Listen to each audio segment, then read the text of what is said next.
Hey everybody, it's Nora, and I'm coming on today because I had some questions about what to do for healthy gut or gut health. So I wanted to share with you the 3 things that I do that I've used over the course of, a couple of years, that really have helped me have a healthy gut. At one point I had antibiotics, 3 different rounds of antibiotics in the course of 6 weeks, 8 weeks, something like that. And I had trashed my gut bacteria balance. And I went through lots of problems. I had indigestion. I had intermittent,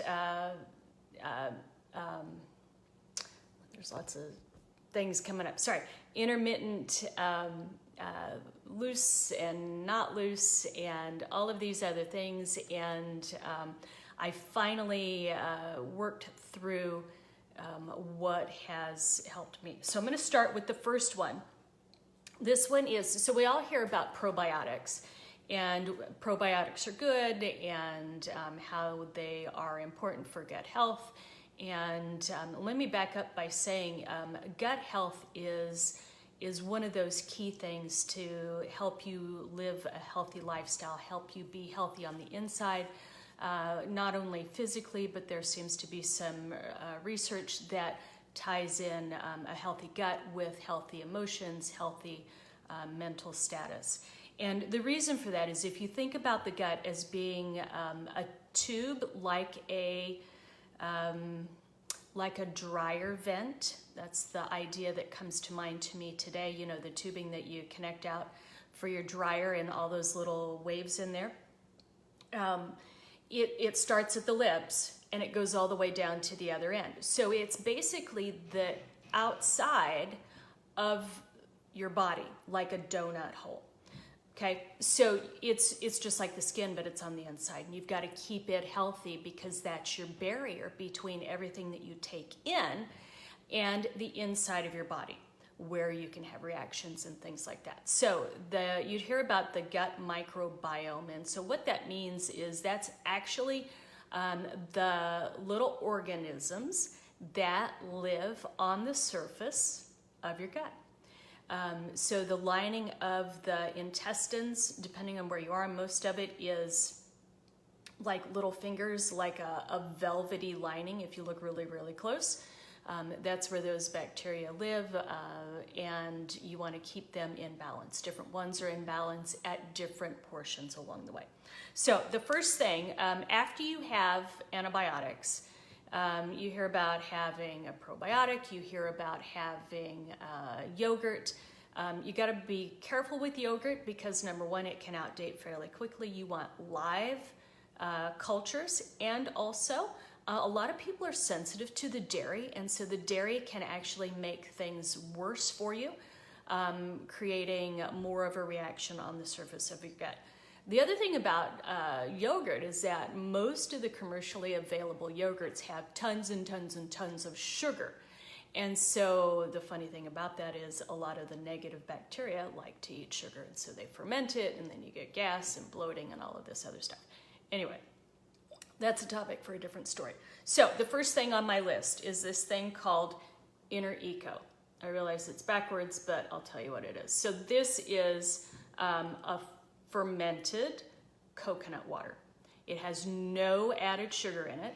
It has lots of active yogurt cultures or bacterial cultures. I will tell you, the first time I tried this, it took 1 tablespoon, which is all you take in a day, and my gut felt better after 1 dose. Okay, after 3 doses, and this was after having 3 rounds of antibiotics, really strong antibiotics, my belly was so much better. So this is what it looks like. It's kind of a funny thing, kind of a milky white. It has a little bit of a vinegar scent and flavor to it because it is fermented. So if you've had sauerkraut, if you've had kombucha, if you've had raw apple cider vinegar, all of those have active cultures unless they've been pasteurized. So this is what you want to do. So just 1 swig, drink it down. I actually really like it. It helps me feel better. Okay, so the next thing that I'm going to show you is tea. I get indigestion on a regular basis when I'm not following a healthy diet. So this one is ginger tea. It has no sugar in it. It is dried ginger root. You can make your own if you want to buy ginger root at the grocery store and grate it up and then steep it in hot water. And that's good. I have one of these every morning before I have anything other than water. So I wake up, I have a big glass of water, start flushing things through because I've not had anything to drink for about 6 to 8 hours. And then I have a cup of ginger tea because it starts my day well. It helps to get things moving. It settles my stomach. And I even have one of these if I overeat, less than I used to, but if I have too much to eat or I've got something that's sitting kind of funny, I've got indigestion, I've got some heartburn, I've got some reflux going on, I'll have a cup of this, and it really makes a difference.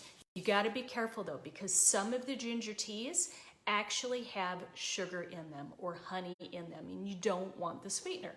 At least I don't. You know, I choose to not have sugar in my diet because I found that it's very addictive for me. Anyway, so the third thing that I can teach you about gut health is, in addition to cutting out the things that are not healthy, right, is to get more of the good stuff. So what good stuff are you looking for? You want to support a healthy gut. You want to support your healthy gut biome. And by doing that, you're looking to add nutrients for that biome and for yourself, including lots and lots of greens, fresh greens, and the variety of fresh greens. So I'm going to show you my go-to greens recipe, okay? So what I've got, I'm going to move this just a little bit, and hopefully you can see. Here we go. What I've got is avocado. Let's move you just a little bit more. There. Okay. And I'm going to talk while I do this. So avocados are good. They've got a variety of different fibers in them. And, woo, it's a good one. And soluble and insoluble. When you're looking for fiber, you're looking for both types. One, the insoluble is bulk. And that helps keep things moving through. Your gut is a muscular tube, and it has waves, you know, as it moves things through. And so you need that to help cleanse things and keep things moving on through. The other thing that you're looking for is soluble fiber. And soluble fiber, soluble meaning it is something that's sort of dissolved in water, but it's not really dissolved.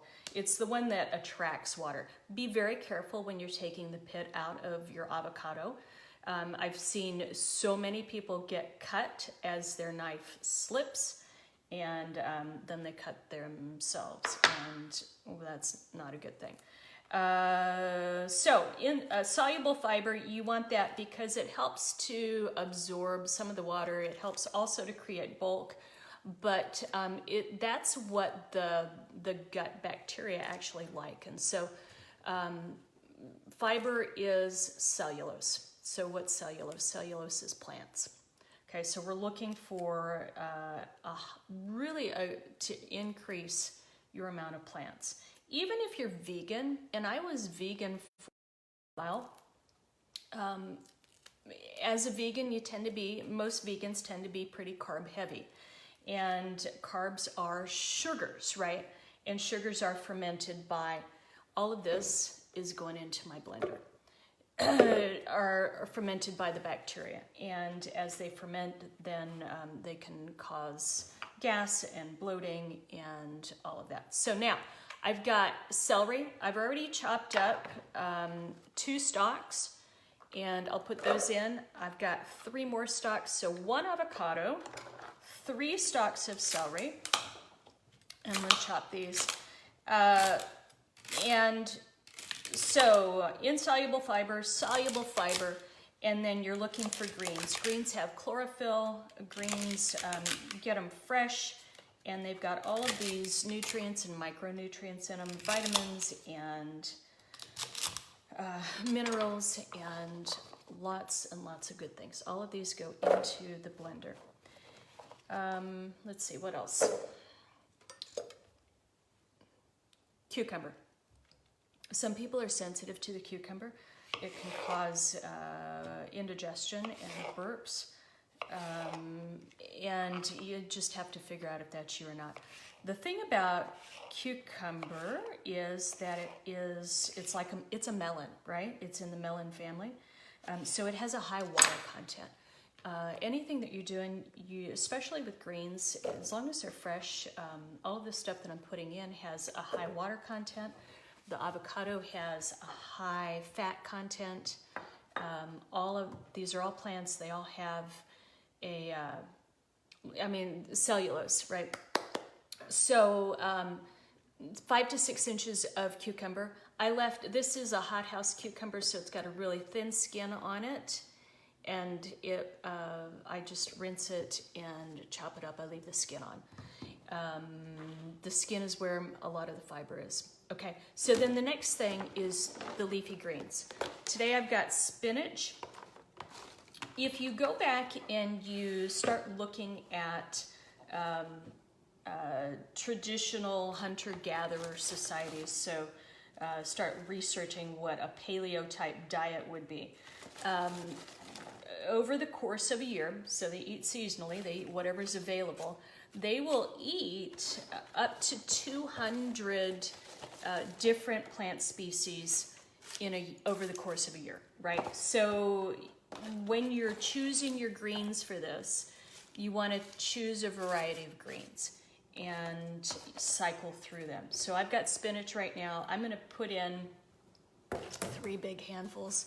Sometimes I put in kale. I like using the frozen kale because I don't have to worry about it going bad. It breaks it down a little bit more. Spinach is a go-to. It whizzes up really nicely in the blender, and it creates kind of a really smooth consistency, a texture to it. I've used arugula, I've used mixed baby greens, I've used Swiss chard, whatever's around. I've even put in watercress. You can do lots of different stuff. I've got 1 cup of filtered water. That's going to go into. Now, what this is a giant salad. This is going to end up being 2 servings for me. So I'll have 1 this morning, and then I'll have 1 at about lunchtime or as my lunch. What it does is it gets the good stuff in first. And then it makes me crave sugars. It makes me crave carbs. It makes me crave even coffee less than I used to. And that's a good thing because I know I'm getting my nutrients. I know I'm getting my fiber. I know that my body is healthy. I'm getting healthy fats. And in the course of all of that, I'm also getting a lot of water. So this is sustained hydration over the course of time, right? So what I'm going to do is I'm going to whiz this up. I just heard my clock bong, which means that I'm a little bit behind schedule today. I'm going to whiz it up. I will put a picture of it below. You can blend it. It's not sweet. I like it that way. I usually add a little bit of salt. Sometimes if I'm feeling like, because I run a keto diet, so I'm fat-based for most of my calories, I'll add some coconut oil to the top of it. And I eat it out of a bowl with a spoon because I like that, let's see, pudding type consistency. If you don't like that, add more water. That'll thin it down. Make sure you shake it up, mix it up, then you drink it down that way. Start with 1 serving a day. So what's 1 serving? If you don't eat vegetables, try for 8 ounces. Okay, so 1 cup. If you eat a lot of vegetables, try for 2 servings or 3 servings. Okay, so a serving to me is 6 to 8 ounces. If you're a little person like I am, go for a smaller size. If you're a bigger person, go for a bigger size. Okay, same thing goes for water. And I'd love to hear what you think about all of this.